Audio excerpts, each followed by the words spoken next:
महात्मा गांधींनी फक्त राजकीय स्वातंत्र्यातील भारताचे स्वप्न पाहिले नव्हते तर त्यांच्या स्वप्नातील भारताची कल्पना ही एक स्वच्छ विकसनशील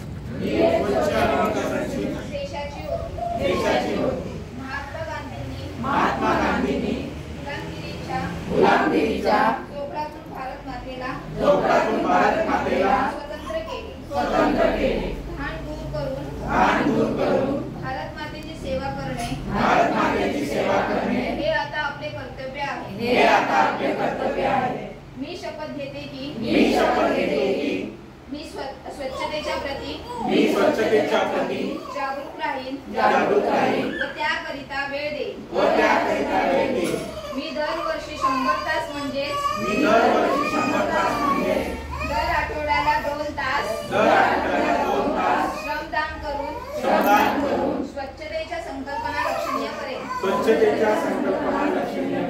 मी घाण करणार नाही व कोणालाही करून देणार नाही. मी सर्वात आधी माझ्यापासून माझ्या घरापासून माझ्या गल्लीपासून व माझ्या कार्यस्थळापासून सुरुवात करेन. हे माझे मत आहे की देशाचे नागरिक घाण करीत असतील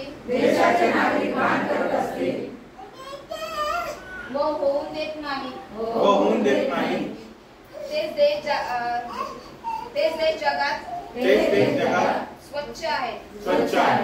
हा विचार डोक्यात ठेवून मी गावोगावी